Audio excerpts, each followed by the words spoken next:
So I've got this big pile of nettles here which I've dragged up from over there. Got the chipper set up here, kind of against the greenhouse. I'm not worried about it going through the greenhouse, that won't happen, because this is soft material, not wood chips.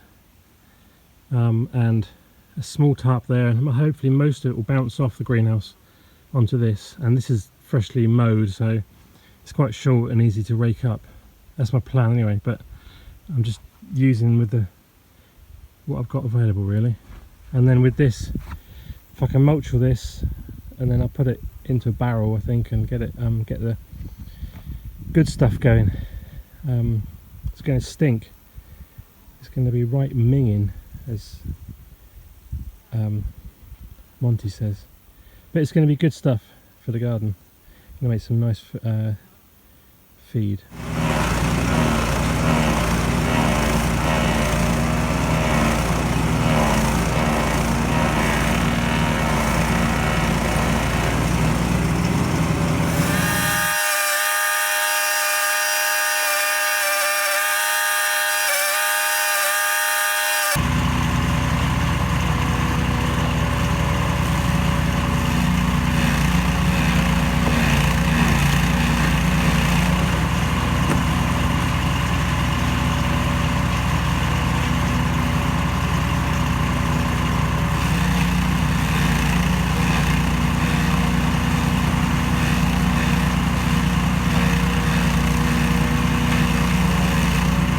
Right, all done.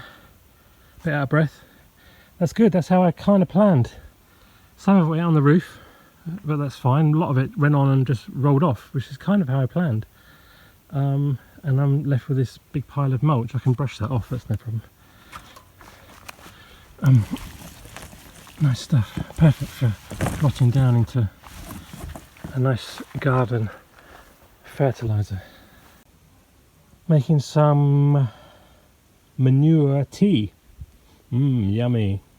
It's for our tomatoes though, which basically you need some manure, not too fresh, and water, and a bucket. Put it all in.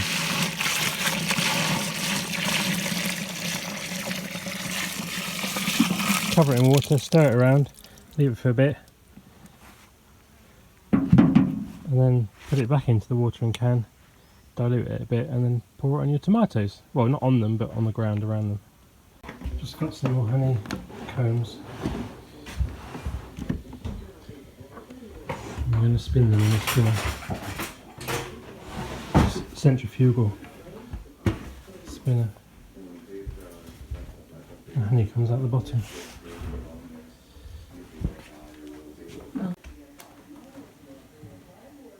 Just enjoying some fried cabbage.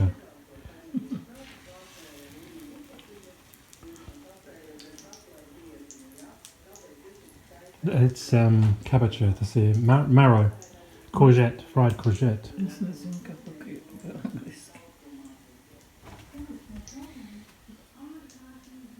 a lot of sun.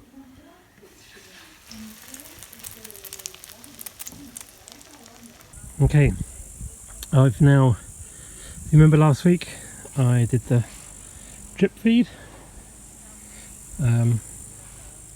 not drip feed, sorry, drip irrigation for the polycarbonate greenhouse. So I've now rigged up the other side for the old greenhouse, which hopefully we're going to change this autumn, but we'll wait and see. The difference here is, rather than, because the bed, we don't have 3 beds, we kind of have a bed in a U shape. What I've done is it comes in down there, as you can see, and runs all the way along this bed, down to the end, around the U, and all along here. To the end, so all in one, no cutting of the irrigation drip feed. There's a roll. There's about another couple of metres left over, should we need it. And it's dripping nicely all the way around, although it's irrigation, gravity fed from the tank, which is about a metre up from here. It's not a lot, but it's enough.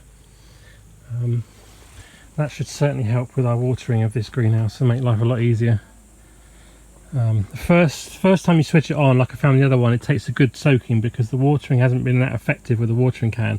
It just spreads it everywhere. It doesn't really drip it, soak in. So once you give it a good soaking, what I found with having using the drip irrigation in here now for over a week, once it's had a good first soaking, ground stays quite moist nicely. It only needs a little top up every 2 or 3 days. And it's still, when you come in here after 3 days, it's still quite moist actually, so it's not too bad. It seems to be working really well.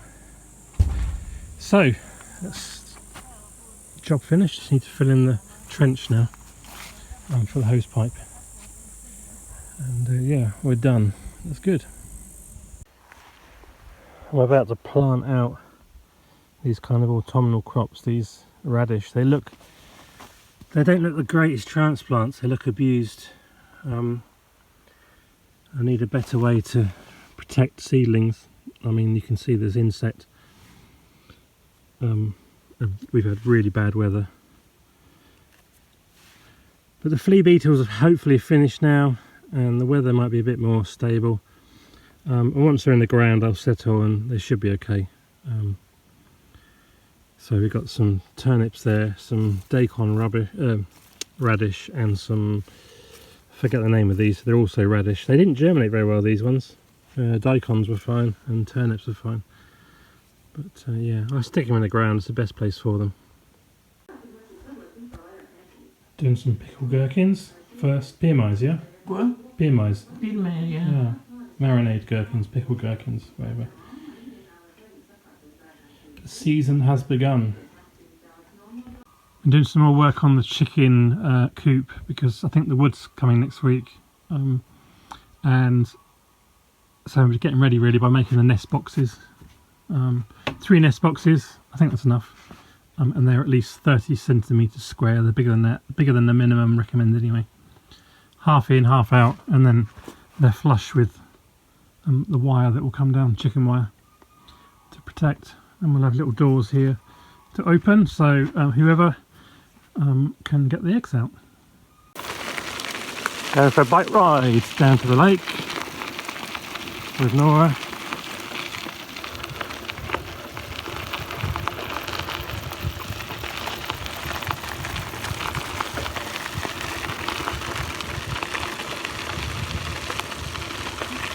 Oh,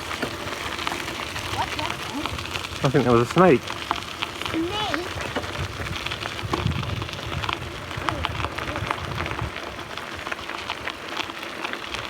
There's a tree that fell over recently.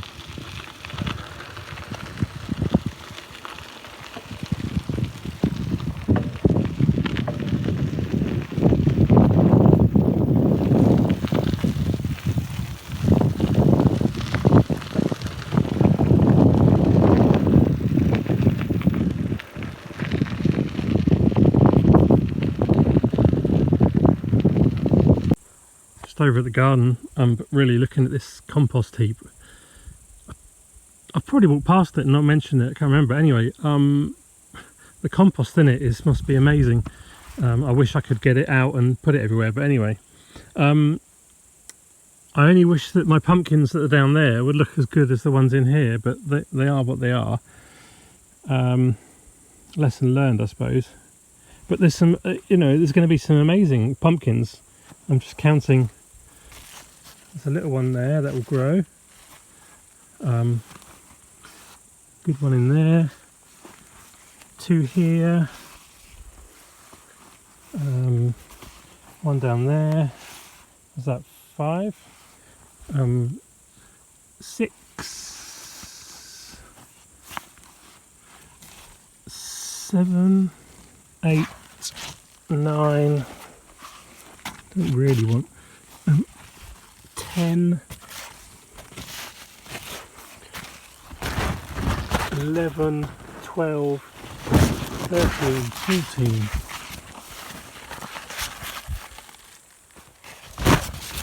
15, 16. I think that's it. There's only all around there.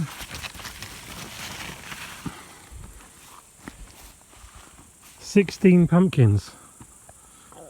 It's incredible. Another one down there, maybe 17. And if there's the nutrients to feed it, they will grow. They will become full pumpkins. You know, obviously you haven't got enough nutrients. It's barely going to grow one. We'll strive to ripen it and get to full size. So I don't know what's going wrong with the pumpkins down there. They were putting loads of. There's a different type of compost though, so maybe the problem was with the compost. But there's cow manure down there. I've fed them with comfrey feed. I've made myself all sorts. There is a couple of them are fruiting, but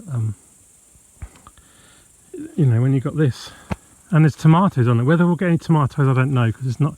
This compost is not in the full sun, which is why it's where it is. But there are some flower. It is flowering, so maybe we will get some tomatoes. It's 9 PM here. For the first time in, well, I can't remember, since summer started. It's going to go down to just 10 degrees tonight, so we decided to close up the greenhouses for the evening. Keep them warm.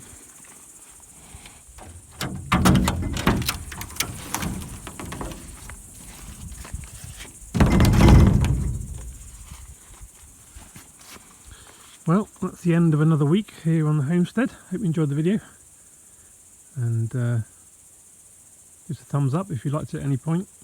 Subscribe if you're not subscribed, if you want to continue following our journey. And I look forward to seeing you on another video. Bye for now.